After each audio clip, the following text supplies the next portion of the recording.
Nigel Frith, your love poem, Young Student Troy, or as you've referred to it over there as your Lover's Annual, was first published in 1965 when you were a young man. You've just turned 80. Has this achievement prompted you to republish, or are there other reasons? Well, you say republish, but the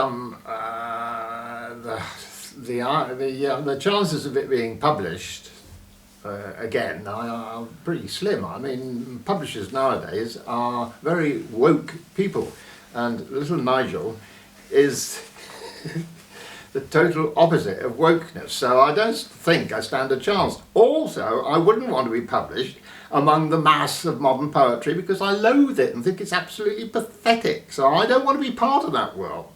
But it doesn't alter the fact that this, when I published it, I knew that it wasn't arranged as effectively as it might be, and in despair, before I sent it off, I rearranged the sections so that the one that was chronologically the earliest I put first, so that it starts with Troilus' boyhood and his dog Dick, and that's a very amusing little bit, but it's pathetic to start that way. It just doesn't get the story off to the start, so that I always wanted to redo it, and I did redo it in a big way and called it just Troilus, and kind of mashed it up myself and painted covers for it. Yes, and that was I got the nous as I was older for how to put it together so it was more effective as a story. And yes, the dog Dick bit comes in about 2/3 of the way through, just when you want a bit of light relief. Well, perhaps we might learn a bit about the story. What's going on in this poem? Because you suggested or commanded me to write a preface that expanded into a larger piece that I called a foreword, I fully reviewed the circumstances in which I wrote the poems in the first place, and although I like to play up the fact that it's a poem of courtly love, and this is my courtly love waistcoat, by the way. Very nice. When I worked at the Centre for Medieval and Renaissance Studies, I always insisted, I said, look, if I'm giving any medieval lecture to the general students, it's got to be on courtly love. I said, unless they have somebody up there for an hour talking about courtly love, they won't believe it, and they will think it's just a joke. But I made sure they didn't, and so that's why I'm wearing this. But although I like to play that up, in fact, it was two love affairs. There was Rosie, who was dark-haired, and then the courtly love was when I saw this blonde walking over Magdalen Bridge, who had a face exactly like Antonioni's, Monica Vitti, yes, Monica Vitti, except young Monica Vitti, on high heels in black subfusc. And my courtly love came from that, but particularly because she was a very well-behaved young lady from Cheltenham Ladies' College, and she wasn't having any of the rough and tumble of an ordinary love affair, so Frith got put in his place, and this increased the fervour, as it does. But it's obviously has a reference to the classical world. Yes. And perhaps you'd like to explain how that works. Yeah. Because it's the title is a modern student in Oxford. Yeah. So where's the link exactly? Well, it's a rehash of the Troilus and Cressida story, as it's called in Chaucer. And Shakespeare's version is Troilus and Cressida.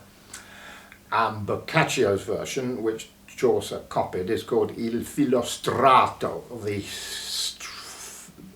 the flattened by love, the person who's been flattened by love, which I was. And a peculiar thing happened that I think is something that modern education misses out on. Modern education says, oh, just express yourself. Don't think about rules. Don't think about, you know, if you don't want to rhyme, don't rhyme. Don't try and write in matter. Just be yourself. Be different. Be different. Everybody ends up the same, doing, you know, total rubbish. In the old days, you were said, this is how you write iambic pentameter. Do it, you know, spend 3 years on it and you might get fluent at it and then be able to write sonnets and whatever. So when I was a student, I trained myself to write in a proper, clear, simple, noble, poetic style after Chaucer. So I was studying Chaucer and writing as he was writing, which was often courtly love poems, particularly with Troilus and Cressida. And then, although I didn't believe in courtly love, then enter Blonde, and there I was. Yes. So in a sense it was Chaucer that Yes, was reflecting the classical world, yes, and then you were, as it were, feeding off Chaucer. yes. Yeah. Of course, there's quite a tradition in literature of referring back to the classical world. I mean, Eliot himself. Yeah, you see, in the 60s it was very fashionable. Yeah. Ennui, Antigone. Yes. But of course, Eliot remembered Stetson, who was with me in the ships at Mylae. That corpse you planted last year in your garden, has Yeah. it begun to sprout? Exactly, but of course he was writing that in the 1920s. Yeah. But you've already indicated to some extent that you blame modernism for your being, as it were, run out of town at the time that you published. Would you like to develop that idea? Well, I wasn't run out of town because nobody noticed I was in town, you know. Right. But nobody noticed, you see. And it didn't strike me as odd. I was a complete ingenue, you know. The book comes out and there it is, and tiddly-pom. I didn't know you're supposed to have reviews. And only I know now, you know, that if you're a young poet and J.M. Dent and Son you know, they published Dylan Thomas at the same time as they were publishing me. They were publishing under Milk Wood, you know, and if they give me a boost and send it round to all the critics and nobody reviews it, that is bloody useless. That's supposed to notice somebody new in the block, particularly when he's got the puff that Dent's gave me and saying this is a young poet with something to say and a very attractive way of saying it. Yes. We don't want that, thank you very much. Yes. So I wasn't run out of town, I was just blanked out. But it was bad timing, basically. Perhaps. Because there was something going on in the early 60s Yeah. which was Yeah. quite beyond your control. And it was called the status swinging.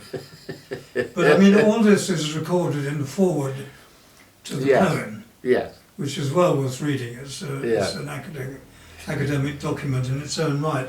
But interestingly, a guy called Peter Roach produced an anthology of love poems. In 1967 it was published. 25 young poets writing about love. Love, love, love it was called.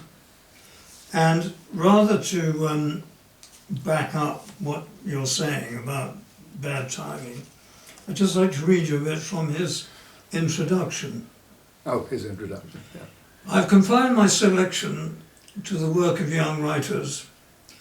I believe that their work represents a significant departure, both in style and content, from the kind of poetry that has been produced in this country over the last 15 years or so.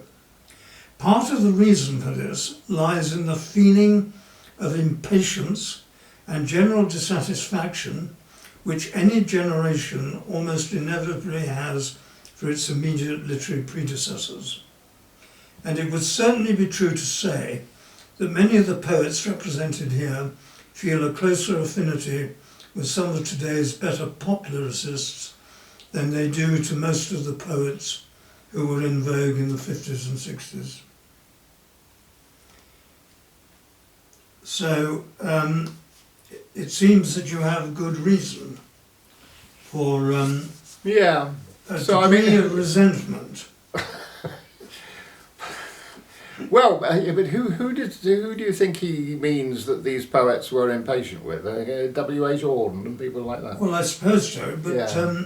really anybody who predated them. Yeah. But the point is that although you weren't writing in the 50s and so forth, you had adopted this rather more traditional style. Yes, except Sorry, just to interrupt, olden love, yes, courtly love, yes, was, I may say, entirely absent oh God, yes, from the concepts of love, the ideas of love yes, contained in this volume. yes, definitely. Oh, I don't think courtly love's been around for hundreds of years.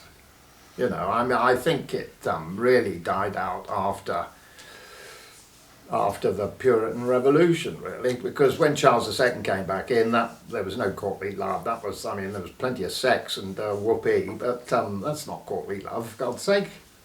No, but in terms of expressing it in verse, Yes. I mean, I'd like to draw your attention to perhaps the leader of the movement at the time, Roger McGough, who wrote a poem of which I was particularly fond at the time, called The Act of Love. I can remember how it went. The act of love lies somewhere between the belly and the mind. I lost the love some time ago. Now I've only the act to grind. So, Yeah. less courtliness and more carnality. Yeah, I mean, you know, that's this flip. It's flipped, catchy, streetwise, you know, and that's very typical of modern poetry. And to me, it's not poetry at all. What's But the Roger point? McGough, of course, has become a national treasure, I would say. CBE, OBE, Yeah. BBC Supremo, Well, you know, among but others. bully for him, yeah. But it would be very interesting to contrive a meeting between the two of you now in your respective Yeah, well, dotages. in our, you know, we with this company of ours, this YouTube Team Productions, I mean, it's going from strength to strength, and I mean, bringing Roger McGough in, I think, would be just natural. And we've had Michael Billington, we're going to have Giles Block, all the stars. Yes, indeed. Is there anything further you want to say about this magnificent piece of work? Not really, except one thing. The thing is that because I can't, you know, hope to publish it, and I don't want to be published anyway, it's forcing us, as we did this morning, to put it online in YouTube with me declaiming it. Now that's the way poetry's supposed to be. So if we could get that YouTube of me reading the start of this off, then I think we'll achieve more than could be done by any amount of publishers. But the interesting thing, to bring it full circle, is that what Peter Roche claims in his anthology Love, Love, Love is the distinguishing feature of these modern poets was their work was declaimed. It was for public performance. Yeah, it was, but you know, declaimed in a groovy cellar with pop music playing, everyone having a good groovy streetwise time. Yeah, you know, that is not where poetry lives. That is groovy streetwise rap. Okay, you know, I mean, I've got some rap in this, and it's good for sort of funny, slick effects, but it's not love poetry. Well, perhaps that's a topic we can revisit on a further occasion. There's plenty Thank you more. very much indeed. Plenty more we can find in it. Thank you, Bob.